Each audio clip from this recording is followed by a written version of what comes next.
Bismillahirrahmanirrahim. Assalamualaikum warahmatullahi wabarakatuh. Alhamdulillah wassalatu wassalamu ala rasulillah wa ba'du. Apa kabar anak-anak sekalian? Semoga kita senantiasa selalu dalam lindungan Allah Subhanahu wa taala dan diberikan kesehatan, diberikan keberkahan dalam belajar dan menuntut ilmu. Selamat jumpa dengan Pak Nas di media Al-Faizna Channel dalam pembelajaran PAI kelas 6 Pendidikan Agama Islam. Sebelum kita mulai belajar, mari sama-sama kita berdoa agar Allah Subhanahu wa taala memberkahi apa yang kita pelajari pada hari ini. Bismillahirrahmanirrahim. Raditu billahi rabba wa bil islami dina wa bi Muhammadin nabiyyan wa rasula. Rabbi zidni ilma warzuqni fahma. Allahumma anfa'ni bima 'allamtani wa 'allimni ma yanfa'uni wa zidni ilma. Amin. Anak-anak sekalian, pada kali ini kita akan belajar bab 1 tentang belajar Al-Qur'an surah Al-Kafirun. Pada kali ini Pak Anas akan sedikit membahas tentang apa dan bagaimana isi dari surah Al-Kafirun ini. Pak Anas yakin kalian sudah paham betul dan sudah hafal betul ayat-ayat yang terdapat dalam surah Al-Kafirun ini. Namun alangkah baiknya kalau Pak Anas bacakan terlebih dahulu surah Al-Kafirun ini agar kalian lebih memahami dan lebih hafal. A'udzu billahi minasy syaithanir rajim. Bismillahirrahmanirrahim. Qul ya ayyuhal kafirun la a'budu ma ta'budun wa la antum 'abiduna ma a'bud wa la ana 'abidum ma 'abadtum wala antum 'abiduna ma a'bud lakum dinukum waliyadin. Ayat-ayat yang diturunkan di kota Mekah itu terjadi pada sebelum hijrah ke Madinah, maka disebut Makkiyah. Sementara ayat-ayat atau Al-Quran yang diturunkan di Madinah disebut surah Madaniyah. Nah, inti dari Al-Kafirun ini adalah yang pertama, Allah menegaskan kepada kita sebagai hambanya melalui utusannya, yaitu baginda Rasulullah Muhammad bin Abdullah sallallahu alaihi wasallam. Apa intinya? Bahwa surah Al-Kafirun merupakan toleransi dari kehidupan. Namun toleransinya bukan dalam akidah atau beribadah. Allah sangat melarang kepada hambanya untuk melakukan atau mengadakan kegiatan yang bersifat toleransi dalam hal akidah. Kenapa? Allah tegaskan, la a'budu ma ta'budun. Aku tidak akan menyembah apa yang kamu sembah. Wala antum abiduna ma'abud. Dan kamu orang-orang musyrik, orang-orang kafir Quraisy bukan penyembah apa yang aku sembah. Jadi masing-masing, kalau mereka menyembah berhala, menyembah patung, maka kaum muslimin yang ada di Mekah saat itu menyembah kepada Allah Subhanahu wa taala. Maka Allah tegaskan, la a'budu ma ta'budun. Kenapa seperti itu?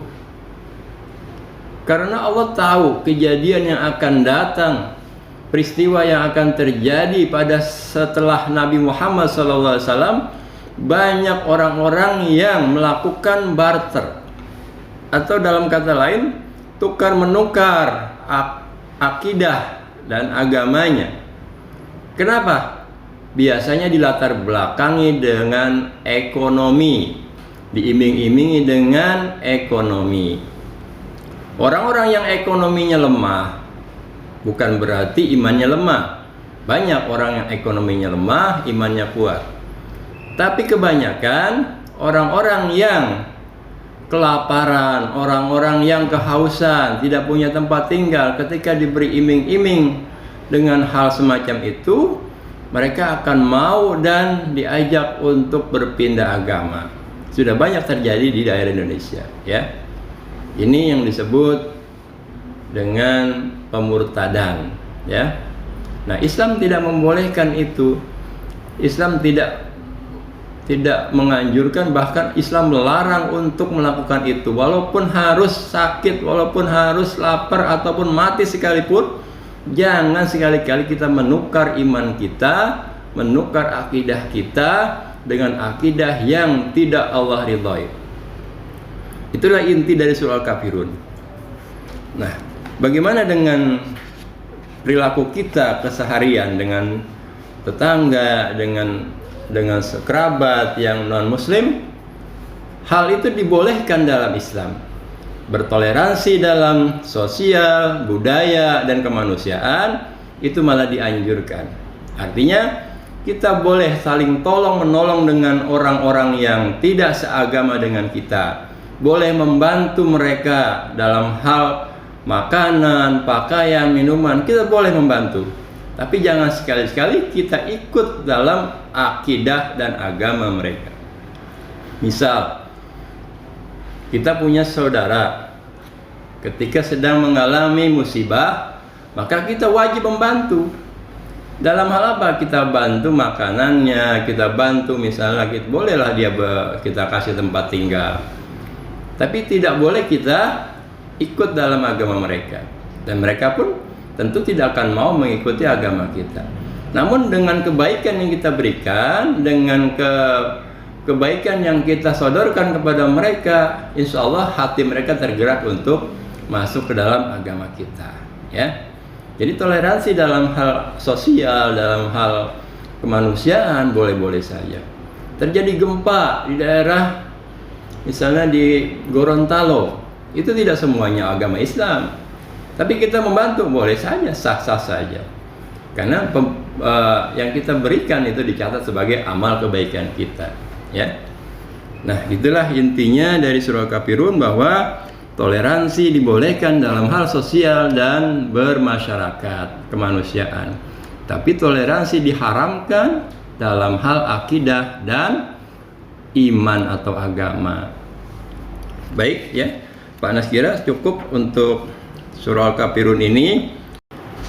Untuk lebih detailnya, kalian bisa membaca buku PAI-nya masing-masing, ya, pada halaman ketiga tentang surah Al-Kafirun. Dijelaskan juga tentang hukum bacaannya atau ilmu tajwidnya. Namun sebagai penekanannya bahwa surah Al-Kafirun ini sebagai peringatan buat kita untuk sekali-kali tidak melakukan kegiatan yang menyimpang dari akidah, ya. Hati-hati dengan akidah, karena sedikit saja menyimpang maka kita dikatakan murtad. Naudzubillah min dzalik. Sekali lagi kita sama-sama membaca surah Al-Kafirun bersama-sama. A'udzu billahi minasy syaithanir rajim. Bismillahirrahmanirrahim. Qul ya ayyuhal kafirun la a'budu ma ta'budun wa la antum 'abiduna ma a'bud wa la ana 'abidum ma 'abadtum wa la antum 'abiduna ma a'bud lakum dinukum waliyadin. Barakallahu fikum. Seperti biasa Pak Anas berpesan, patuhi kedua orang tua kalian, hormati guru, dan selalu menjalankan ibadah kepada Allah Subhanahu wa taala. Patuhi juga protokol kesehatan dengan memakai masker, mencuci tangan dengan sabun, menjaga jarak, dan hindari kerumunan. Mudah-mudahan kita terhindar dari penyakit yang sedang mewabah ini. Kita akhiri dengan hamdalah. Alhamdulillahirabbil alamin. Subhanakallahumma wa bihamdik asyhadu an la ilaha illa anta astaghfiruka wa atubu ilaik. Wassalamualaikum warahmatullahi wabarakatuh.